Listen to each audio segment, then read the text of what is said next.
तर फायनली आम्ही चाललेलो आहे मंदिरामध्ये आणि काय ना ह्या पर्समध्ये अगरबत्ती फुलं अजून काय लाडू ही प्रसादाला शेंगदाण्याचा लाडू ही घेतलाय.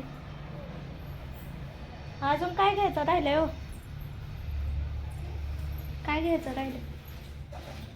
गुड मॉर्निंग सगळ्यांना. सारिका कांचनच्या दुनियेमध्ये तुमचं स्वागत आहे. तर कालचा जो व्हिडिओ होता तो तुम्ही बघितलाय. तिथून पुढचा जो व्हिडिओ आहे मंदिरात गेलेला दर्शन घेतलेला, तर तो व्हिडिओ मी तुमच्यासोबत शेअर करणार आहे आज. फायनली एवढं चालल्यानंतर आता आपण मंदिरात आले आणि मंदिर आमच्यापासून खूप लांब आहे. तर आता आल्या ना छान असं सुविचार लिहिता बघा, शब्दाने शब्द वाढतात म्हणून आम्ही तोंडी परीक्षेत शांत बसतो. तर तसंच आहे ना, शब्दाने शब्दच वाढतात, त्यामुळे मग शांत बसलेलं बरं. तर छान सुविचार होता. आतमध्ये आल्याच वाचला तो आणि छान वाटलं तसं वाचून. आता बऱ्याच आपल्याला कमेंट पण तशा येतात. तर कसं आहे ना, त्या कमेंटचं जर मी रिप्लाय करत बसले तर उगाच शब्दाने शब्द वाढत जातो. त्यामुळे मी कोणत्याच निगेटिव्ह कमेंटचा असं जास्त डीपमध्ये विचार नाही करत. एखादी जर कमेंट मनाला जर वाटली तरच आम्ही त्याचं रिप्लाय करत असतोय. तर असं असतात. बाकी तर आपल्याला इतर छानच कमेंट येतात. त्यासाठी तुमच्या सगळ्यांचे मनापासून धन्यवाद. तुम्ही खूप खूप छान कमेंट करता आणि आम्हा दोघींना पण ते खूप छान वाटतं. तर मंदिर ना गेट उघडं होतं, पण आतलं जे मुख्य मंदिर आहे ना त्याचा दरवाजा उघडा नव्हता. त्यामुळे बघा आम्ही असंच दर्शन घेतले आणि बघू शकताय आतल्या बाप्पाची सुंदर अशी मूर्ती आहे. किती छान वाटतंय, प्रसन्न. पूर्ण सगळं जेवढं दमून आलतो ना तर सगळं असं शांत वाटलं आतमध्ये गेल्यावरती. आणि बाहेर पण ही बाप्पांची मूर्ती आहे दर्शन घेण्यासाठी. तर बघू शकता आपण बाप्पाच्या मंदिरात आले आणि बाहेरून बंद आहे ते, तरी पण आम्ही दर्शन घेतले. खरे एवढा दमून आलो, पण आतमध्ये आलं ना एकदम असं शांत वाटायला आले. आमच्या घरापासून खूपच लांब आहे, तरी आम्ही चालत आलो. पण जेव्हा आतमध्ये आलो ना एकदम असं रिलॅक्स फील झालं आहे ना. गणपती बाप्पा मोरया. तर ही गणपतीचा जो पाठीमागचा प्रदक्षिणेचा मार्ग आहे. नंतर मी आणि कांचननी प्रदक्षिणा करून घेतली गणपती बाप्पांची आणि आम्ही ठरवलेलं गावात जायचं म्हणून. पण मागच्या वेळेस पण बघितलं ना तुम्ही, गणपतीच्या चतुर्थीला किती गर्दी होती. त्यामुळे मग आम्हाला वाटलं की ह्या वेळेस पण गर्दीच असेल आणि त्यामुळे म्हटलं जवळच्याच मंदिरात जाऊया इथं, कारण गर्दी खूप असते. मागच्या वेळेसच गर्दीचा खूप त्रास झाला होता. तो व्हिडिओ टाकला मी आपल्या चॅनलवरती, तर तुम्ही नक्की बघा. त्यामध्ये किती गर्दी होती आणि कदाचित ती अंगारकी चतुर्थी असल्यामुळे पण असू शकते. आणि त्यामुळे जे आम्ही फुलं वगैरे आणलेली, फुलं अगरबत्ती, हे दरवाजा बंद होता. त्यामुळे मग बाहेरूनच पाहिलं देवाला. आणि बाहेर पण बाप्पांची सुंदर अशी छान मूर्ती होती पितळेची. तर खूप खूप क्यूट दिसत होती ती मूर्ती. नंतर तिथं पण आम्ही फुलं वगैरे वाहिली आणि जो शेंगदाण्याचा लाडू आणलेला प्रसाद म्हणून तो तिथंच ठेवला बाहेरच्या बाप्पापाशीच. आणि तिथूनच पुढे हे मंदिर आहे महादेवाचं. तर हे पण मंदिर छान होतं. आतमध्ये बाहेर नंदी आहे आणि आतमध्ये शिवलिंग होतं. आणि ह्या मंदिरात ना आम्ही पहिल्यांदाच आलोय. आता खूप वर्ष झाले इथं राहिलं आहे आम्ही, पण आम्हाला माहीत नव्हतं एवढा जवळ आहे. सगळ्यांना विचारून आलोय कसं जायचं हे ते म्हणून, कारण आम्ही कधी घराच्या जास्त बाहेरच जात नाही. मग जायचं असलं ना तरी तिघंच मिळून जात असतो. आणि जवळ तर एवढ्या लांब आम्ही कधीच नाही आलो कुठं दोघीजण. देवाला जायचं आहे म्हणून आत्ता आलोय. तर खूप चालून आलो होतो ना, मग जरा दर्शन वगैरे घेतलं आणि देवाच्या आवारात असं शांत रिलॅक्स वाटत होतं. त्यामुळे कांचनला म्हटलं थोडा वेळ बसूया. मग त्यामुळे थोडा वेळ बसलो होतो आम्ही. तर सगळेजण येत होते, दर्शन घेऊन जात होते एक आणि इकडं योगा क्लास पण चालू होते. तर तेच आम्ही बघत बसलो होतो दोघीजण. आणि नंतर मग थोडा वेळ बसून घरी आलो. तर घरी स्वयंपाक बनवायचं होतं आणि उस्तर पण खूप वेळ झाला. तर कांचन इकडे भात शिजायला टाकला आणि मी इकडं तयारी चालू होती माझी. आज मला पालक पराठा करायचा होता, कारण पालकचं गरगटा आमच्यात जास्त कोण खात नाही.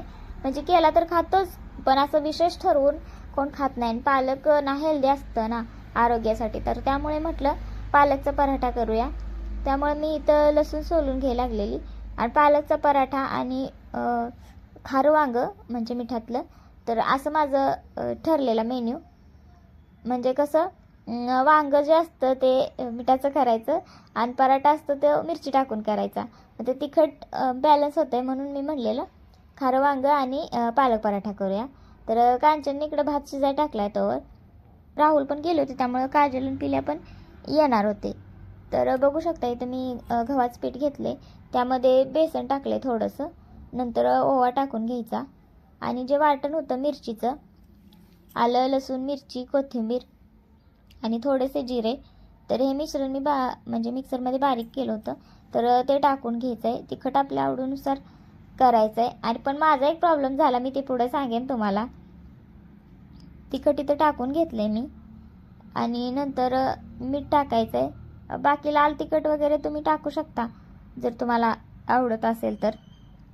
आणि नंतर हा बारीक चिरून घेतलेला पालक आहे त्यामध्ये टाकून घ्यायचं आहे धुवून.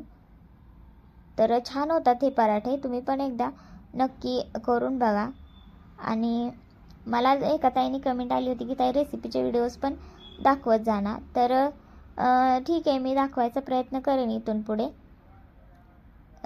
मी जे काय बनवते रेसिपीज ती. आणि माझ्या रेसिपी ना एकदम सोप्या साध्या असतात, जास्त कॉम्प्लिकेटेड नसतात. कारण मी तर कांचनला पण सांगत असते ते रेसिपीज म्हणजे एकदम शॉर्टमध्ये, तिला पण मग बनवता येतात.